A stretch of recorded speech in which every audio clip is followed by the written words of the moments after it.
So I'll do a brief intro here, and I'm also keeping an eye on my email in case anyone's having any issues of joining here. Awarded the ORAU Ralph E. Powell Jr. Faculty Enhancement Award, and is also was awarded an Emerging Young Investigator Award from the Journal of Material Chemistry in 2016. Dr. Lin's research group dedicates computational and experimental research in advanced manufacturing applications to promote biomedical, energy, and robotics fields.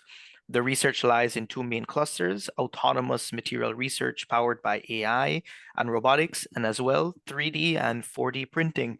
We're really excited to have you here with us, Professor Lin. I'm really looking forward to your talk on some physics-constrained BO.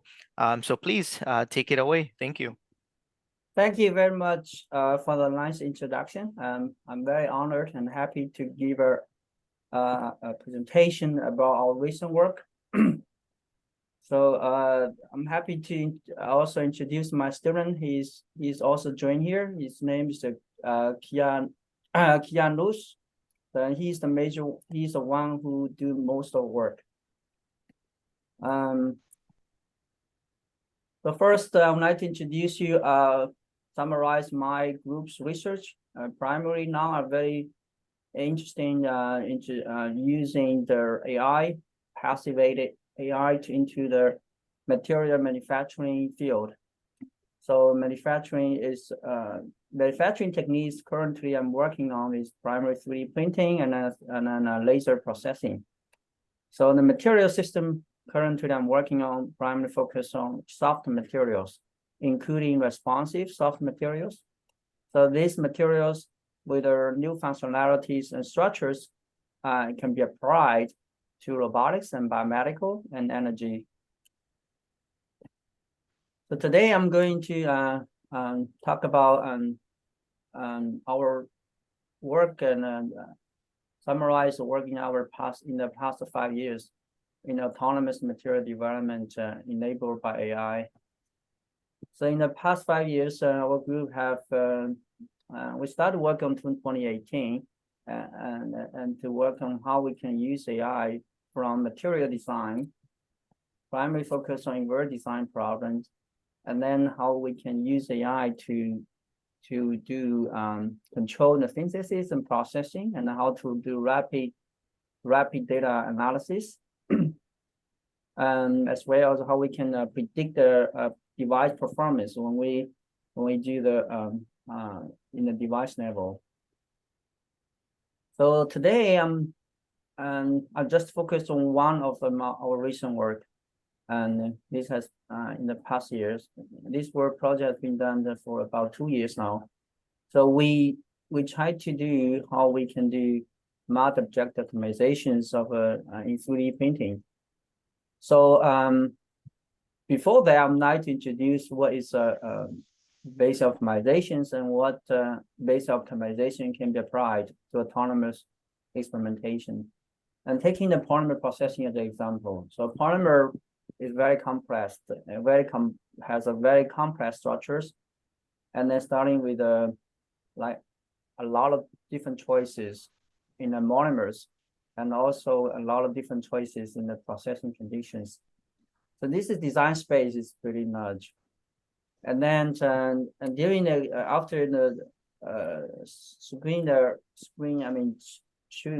choosing the design parameters, and then we can do experimentations, then do a data analysis. This data analysis including a lot of structured data, and then a lot of structured data, performance data, and material performance data, and then base optimization can base on the input design space, and then also properties, and then try to do correlations, correlate them, and then recommend a new experimental set. And then for this new recommended experimental set can be used for experimentation and next iteration. So this is a loop. So what's a single objective optimization? Bayesian optimizations is basically, as you know, you start from the try to optimize the objective functions, and which is usually black box is unknown. And then we can build within the budget or certain iterations or with a certain number or target, and then we can build surrogate model. And commonly used surrogate model is the Gaussian process, and then we can compute the acquisition functions. Based on these acquisition functions, we can either maximize that and then try to inverse the recommend this parameter, experimental parameter for the next experimental evaluations. And then we can do the next, and this is a loop. So that's taking these examples, and we have in this one we have 3 observations in this example, and this is this orange line shows objective function which is unknown, and then we can have halving these 2 lines has a lot of choices is surrogate models, and this surrogate model we can based on that can calculate the variance and then average or mean, and then based on these uncertainties, an acquisition function can be calculated. Here in these scenarios is a maximal value is here in the first here, and this is a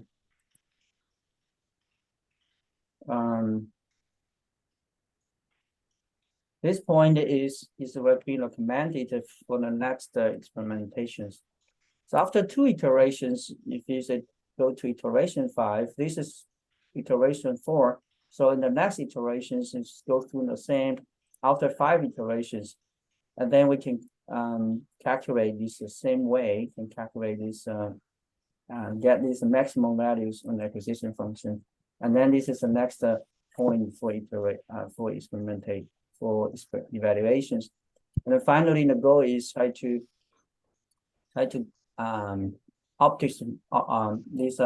obtain these functions to approximate this objective function. So using this measure is we know is Gaussian process usually is used for this process. Using this we have this try to minimize this object functions to get these target experimental set.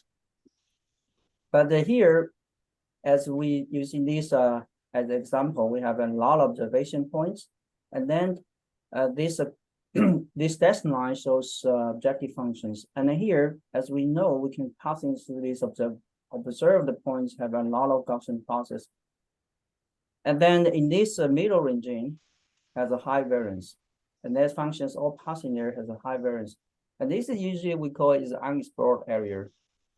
So to unexplored areas, underexplored areas, and this is the most likely if we have acquisition functions emphasize on the variance, and this one will be most likely will be explored to get the next point. And that's why it calls as a in the Gaussian base optimizations we have 2 problems, and I mean have 2 problems as exploitations and explorations. Exploitations is more focused on try to emphasize on the mean or average.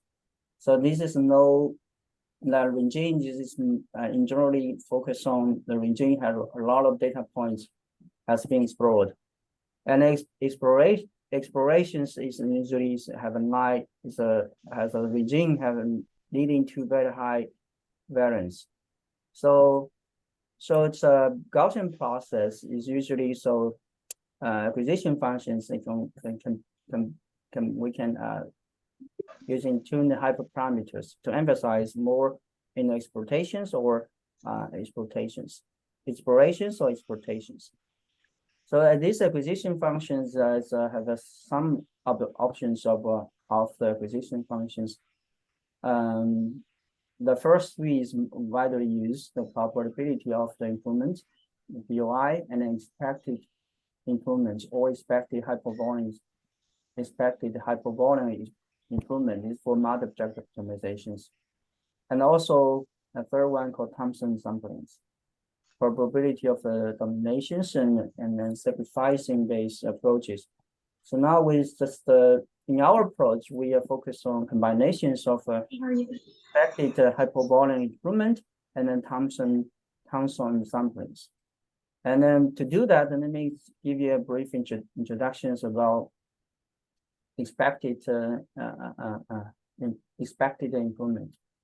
So for the probability of improvement, the POI, if you see this is a cartoon. So we have this dash line is at objective functions, and then you have we have some observed points in this one here. So with the Gaussian process can optimizate these objective functions. Then we base on the calculations on the acquisition functions. If you see the recommended point, this value is decreasing. The calculated value is smaller than the previous iterations, and this point will be recommended. So, but we know that this probability of improvement in generally has no quantified this how much this improvement can be done. That's why is this exploration. This is in generally they will move very slowly. Optimizations recommended recommended data set is very slowly move along this pathway. And for expected improvement, is instead of just recommend 0.1, I mean the going and moving, so we can actually calculate the how much, quantify how much improvement can be done. So if we're including all possible recommendations, and then we calculate based on the volumes, based on the variance and the mean, we can calculate this algorithm calculates these candidates, all set of candidates, and recommend the one leading to the largest maximized expected improvement, and the one would be recommended. So instead of just continuously with little improvement, so expected improvement can have a more bold recommendations. So what is a Thompson samplings here? Thompson samplings is instead of this one is Thompson samplings means we recommend. We know this is assume this dash line is objective functions, and then now we have 3 data points, observe experiments, and now we can have a Gaussian process. I have all possible Gaussian process and calculate the mean of variance. So this is the shade areas is a variance. So and then Thompson sampling just randomly choose one of these candidates, and then you as shown in this orange line. This is one of the Gaussian process, and then from there we can calculate the minimum values. And these minimum values, for example, here, this minimum values can calculate these minimum values, and then this minimum value in this regard is minimum point data points here. So it means it's recommended it will be the next recommendations for experimentation with this data point. And then this process can be continuous. If for the next, based on these 4 observations, and if these are 5 data points, and then to go to the next iterations and to calculate again to calculate all variance, variance and then variance and mean of all possible Gaussian process, and then choose and pick one of them. At this one, it's and then pick one and then also calculate the minimum. From that, we can calculate the minimums here. So this would be that's why this would be less recommended to the experimental set. But this process will be continued. Now here would be this is the minimum data points is here. This one is a corresponding. This data point would be sampled, and then is important. I want to emphasize here. Here is it's a pretty large variance too. So this is underexplored areas. So and then and later, so if you do, most likely there's one functions we're passing through this region since there's a largely unexplored areas. So if we continue this process, it's one we can most likely we can pick one functions and then can pass in these regions. And then from this region, we still calculate a minimum value here. From this minimum value here, and then we can recommend in this next experiments for the next iterations. So this is just keep going, and then eventually, for example, in this scenario is here. This is a large variance. There's a large unexplored area. So if we keep this iteration going on, so we have a higher chance. There's a one Gaussian process has a minimum value of the passing this regions. So this one can be the next explored regions. So this process is similar here. So this is also has a large variance region. So if we pick one Gaussian process, it would be most high chance the next iterations will pass this in these areas. So you see just like here. So you see this we pick this Gaussian process. The algorithm will pick this Gaussian process and will pass in these regions. So based on this one, so we can largely continue the iterations. So we can largely cover the design space, and then with an efficient way and then low cost. So this is we call a Gaussian Bayesian optimizations. And then here, what is a multi-objective Bayesian optimization? Basically, is that you can including multiple objectives. Some there's in generally speaking, these objectives has a conflicting. So if they have linear correlations, in generally, if one parameter is increasing and then also make the other increase, this is one is not necessary.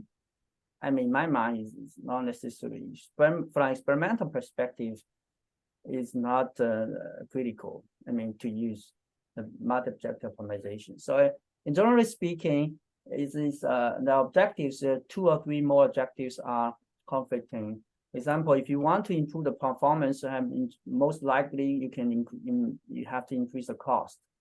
Or in the mechanical strength perspective, the toughness and tensile strength are usually a conflict objectives. And then many cases it's a limited budget, for example, time and cost. This is objective functions which know is also black box. It's different from, in contrast to the simple Bayesian optimizations. Multi-objective optimizations usually has two one is Pareto set, which is in general speaking is the input. So and then have a objective space is from objective space, then we can achieve the Pareto front. Pareto front corresponding to values in the performance space is this resulting objectives. So Pareto front may not necessarily have to be like one Pareto front point. Frontier points may not necessarily to be better than the other ones. So they are just based on algorithms, and then we can just quantify that. So it may not necessarily have to be one point and have to be better than the other one. Also, interior optimizations, it may not necessarily is every time is this improvement. So it's because it's a conflicting objectives. So, but the goal is try to get as many Pareto fronts as possible within the budget. I think this is a major multi-objective optimization goal. And then now is multi-objective optimization has been applied to many fields, including the manufacturing, material science. And then recently we have seen how we can do several ways to do multi-objective function optimizations. One way is using scalarizations to convert which is converting single multi-objective problem to single objective optimizations. So this is can have including the weighting functions. Also can do the epsilon constraint to optimize a single objective at a time and then constrain the others. And they usually it's difficult to choose appropriate weighting or constraint for these two methods. And also people using genetic algorithms, and then it's a very popular way. But the big problem is very computationally, pretty computationally expensive, and then sometimes it require a lot of data, a lot of iterations. And the final one is the surrogate models. So this is very efficient and in terms of computation and then cost. So for 3D printing, and we searched this paper published in 2021. They apply multi-objective optimizations for 3D printing of thermosets. This is their workflow of this process. They're using 6 monomers, and 6 monomers. This is photosensitive monomers, and then these are formulations have a lot of definitions, a lot of difference between these weight ratio between these 6 monomers, and then can mixing these monomers and then print it, and then do the post processing, and then finally do the testing of this mechanical properties in terms of Young's modulus, the tensile strength, compressive strength, and toughness. And then finally, and then to try to optimize multi-object optimization algorithms to do this recommendation for the next formulation in terms of changing these weight monomer ratios between these 6 monomers. So this is their hypervolume indications. This is as indication as iteration goes on, these hypervolume indications increase. So and then they can get this Peltofram points, which is correlations between toughness and strength.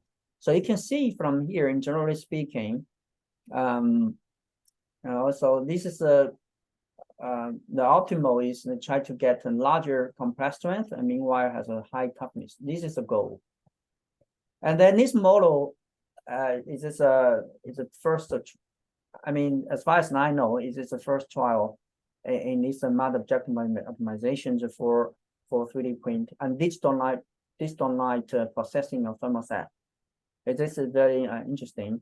And then, but this model is not generalizable to other monomers. So because they don't including any physics information there, and also it's not very efficient when the model applied to some other non-printable combinations. Actually, they do have some failure rate, which is some polymers they made has too brittle to be tested, but they don't indicate that in the paper. They don't indicate actually how many of that. So also for digital light processing is very commonly used thermoset. And so this, if you buy commercial ink for DLP, they're all basically all thermoset polymers. So this is the reason is because I'll explain later, and then for digital light processing, thermal process is very limited. The work is very limited. The reason is the following way. So for in traditional, thermal digital light processing of a thermoset, because this is polymerization from the liquid to the solid. So they must have, in order to do this polymerization, conform the solid objective quickly, then must have a rapid liquid solid phase separation. So for the thermoset polymers, they have network polymers. So in generally speaking, they can very stable. Once they polymerize in the liquid, they will be solidified very fast, and then won't rediffuse into the liquid. But it means the printability is no, in general, is not issue for thermoset printing. But for thermoplastic printing, it could be the issue for light-based printing method. The reason is because the thermoplastic formalizations, they have a polymerization competitions of a polymerization rate and dissolution rate. So it means that which means that once polymers printed, and there's still have a, if they have no enough high molecule weight, because they are linear chain polymers.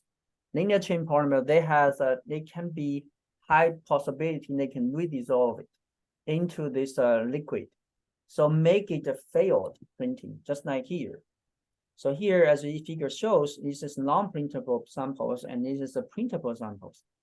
But this scenario is not like a real cases. Actually, it's very common cases for thermoplastic printing and DLP printing, because there's may have a monomers. The physical chemical property of monomers can largely determine their photoreactivities. It means photoreactivity, the higher photoreactivity in general can lead to high polymerization rate. And then also have like how long polymer chain it can be polymerized in certain period of time. So this is a very largely depends on like the monomer reactivity, intermolecular forces, fractionation temperature of these monomers, and the viscosity of this ink, and the solubility parameters. On these all physical chemical parameters can largely depend on both printability and also their mechanical properties too. So if you see here, that's why in the thermoplastic printing, the same thing for the thermoset printing, why we in our case we choose 6 monomers, and you may ask why we want to use 6 monomers. That's because if we want to get, there's many options of these combinations of solve the hard monomers can largely expand their possibility for material properties. For example, we can tune their TG, and then hard monomers, in general, more weight hard monomer can lead to higher TG, but high polymerization rate and very high strength of the materials. But they have no, the material will have a very low dissolution rate and toughness. So if we more emphasis using more soft monomers in their ink, and then this material in general has a high stretchability. So it means it's tougher. Material is tougher, more stretchability, higher stretchability, and then low TG, and then low polymerization rate. So, but about what can combine them together, and so we can have a lot of options we can play with. This is shows conflicting objects. So this here we have this is some polymers. I have elastomer, very this is a plastics, and this is a tough and strong polymers and brittle plastics. In general, is a thermoset polymers. And then if you look at their like in our cases, thermoplastics is very similar behaviors.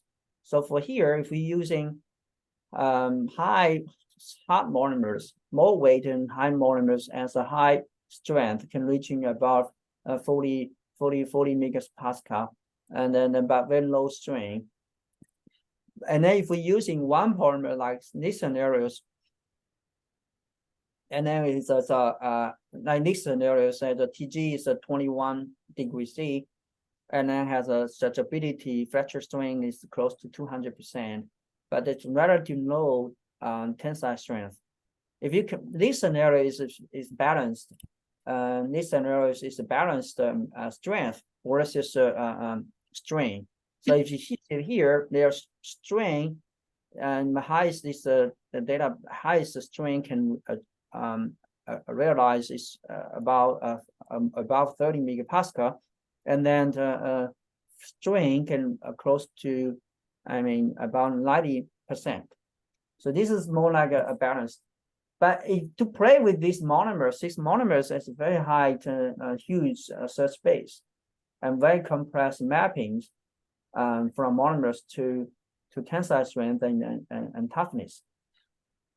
And this is also have a constraint. And then if we have a constraint is a total monomer ratio have to be equal 1. So in our case, we try to constrain because there's a large chemical space, large search space, and then we want to constrain. We want to constrain in this of recommendations by printability to pass two criterions. One is the printability, and the other is this material have to satisfy the TG constraining. And this is how we can implement it. The question is how we can implement it. And this is a physical constraint and MOBO model, and it's be good with a huge exploring space, and then for completing objectives. And this is the unknown black box, as we know. And this is under constraint. It is undefined constraint. So defined constraint is not defined. So what we can do is why we call physics informed or physics informed constraining. That's because, as we mentioned, the printability and the TG has a largely depend on the physicochemical property of these monomers. So our idea is we can either through DFT calculation to calculate some total energy of these monomers, and also some other monomer property can be directly obtained from textbooks. Then we can train this using some pre-train these two constraining models, which are random forest classifiers, which is to quantify whether it's printability and whether the resulting materials have the TG within the predefined range. In these scenarios, we are interested in material with a TG between 10 degrees C to 60 degrees C. So this is our constraint. And then we can recommend, this is a multi-objective optimization. Then we train these models and then can recommend these 6 monomer ratios, and then recommend and do recommendation, do experimentation, and then passing this recommendation must pass the two constraints. One is printability and the other is the TG. And then we do experiment to validate the materials, and then do testing, experimentation, testing, and then feed into the database, and then to retrain, update this model to Gaussian process model. So this is algorithms we do. Start from the initial data set, which is the 43 samples, and then we pre-trained these two physics informed random forest classifiers as constraints for the model, and then we can fit these two separate Gaussian process, and then for each object using initial data set, using current data, and then we can sample this function using Thomson samplings, and then based on the expect hypervolume improvement, and then we can find this parallel front from the candidates with the under constraining passing the two constraints. And then we do evaluations, and then to do further experimental validations of this one. This is the loop.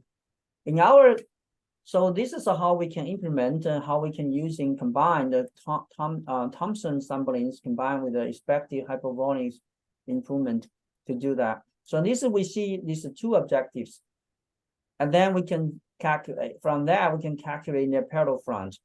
And then but we don't know which one is. These are a lot of candidates. We don't know which one is the best, but it has a lot of candidates. And then we can using this expected hypervolume improvement to calculate what is the best candidate out out of this from the candidate to pick the best one. So this would be the recommended to the data set for the next experimental section. So this is the results we have.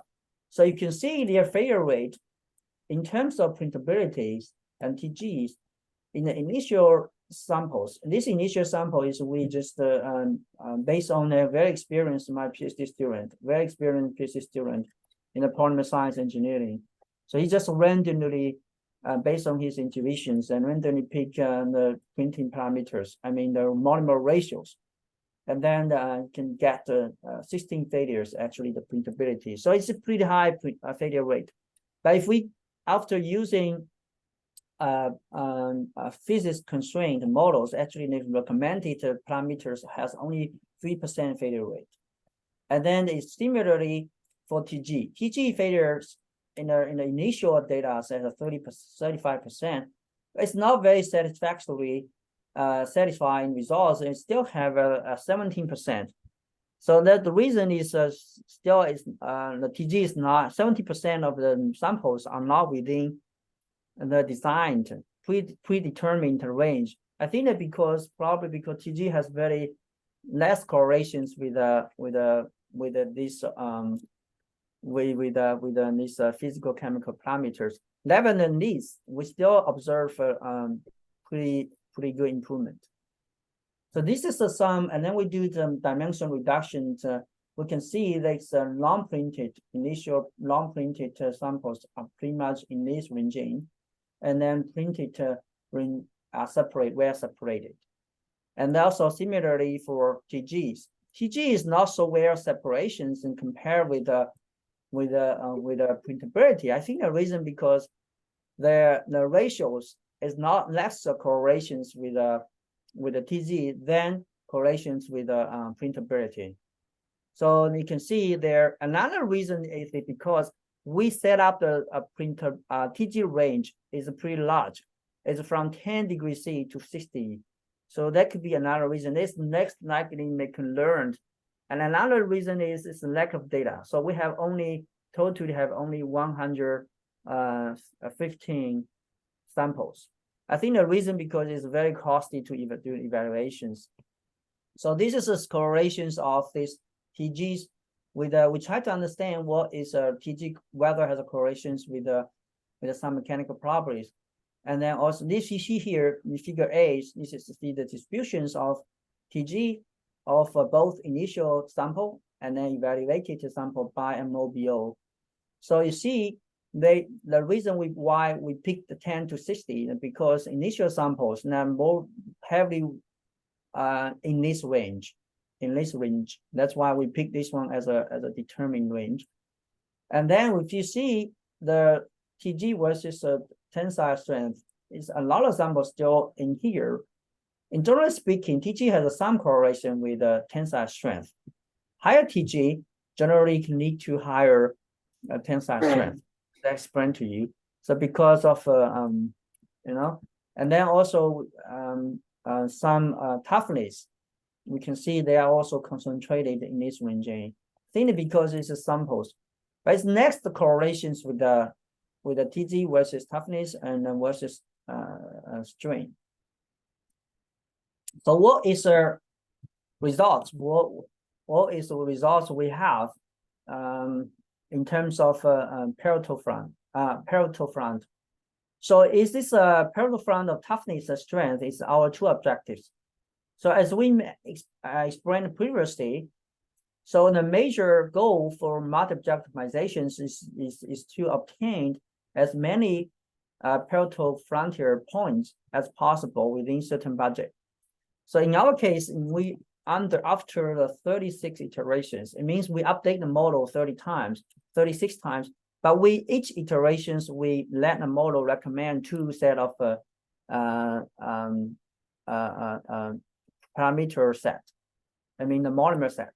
So we can see we receive 5 parietal front points here appear at the iterations at the sample of 15, 37, 17, and 30, 70 and 38. So this is a summary of these samples. And then also if we look at it, correlations as iterations goes on, and so if you see what is the ratio of hard monomers and versus soft monomer change. So in generally speaking, as iteration goes, so that in the beginning as a large saturation, fluctuations, and later stages they start to kind of converge to the roughly about 0.55 if we combine all hard monomers. And then similarly for combine all soft monomers, and their converging is roughly about 0.45, 0.4. yeah, roughly about 0.4678 something. So it means we do see some, some trend as model change, as model is updated. So, and also if you see the expected hypervolume evolutions, and then we can see that the hypervolumes is increasing as iteration goes, and then saturate the certain iterations. And also at the appearing at what iterations this appeared in terms of pair to front hypervolumes, and then we can see this is matching very well with the data. And also these error quantifications about errors about this evaluated data versus experimental data. So we start to see this start slowly decreasing this average errors. And then final thing I was we want to see whether it has an in-depth analysis how the soft monomer and hard monomer has a correlations with toughness and tensile strength. As you can see from this blue line indicate these two soft monomers, and then these red lines indicate the soft monomers. So if you can see, if you're taking this panel A 1, 2, 3 as an example, you see this soft monomer R1 get the highest number of values in here, and then at roughly about 0.45. And then if you for this R3 is a hard monomers, so this is also can seen as a twin, and then as a further increase these monomer ratios, this toughness and would be decreased. I mean, no, sorry, tensile strength value would be decreased. So if we see the plot them as correlations with R1 and R3, so we can get these 3D plots. There are these plots, and this plot we see this is a optimal rangings is in here. So we can do the one-to-one comparisons, and then to see how they can change, and then we can further understanding how they can depend hard monomers, soft monomers, and this is similar trends are happening in for the tensile toughness values. So we can see first improving the toughness as a hard monomer increase, and then if you further increase its toughness, further increase monomer ratios for the soft monomers, they will decrease. So, and also a similar trend for this is the hard monomers as a similar trend. So this is also as some plot. For summaries, we see these multi-objective optimizations for decision making, monomer ratios, including thermoplastic with the optimum and balance and tensile strength and toughness. And we applying physics-informed constraining and descriptor to develop these constraint models to lower the required data and experiments. Actually, we can improve the printing success. And also constraining the solution of fitted and the solid models instead of excluding the design space with the potential infeasible risks. And this model in generally has we expect that can have better generalizations for different properties and then for different materials. And finally, I would like to thank you, my student, particularly Kian, who's doing all the work. And also, I would like to thank my funding agent from NSF and then NSF and DOE and ERDC to fund this project. With that, I would like to stop here, and then I'm happy to answer any question you may have. Thank you.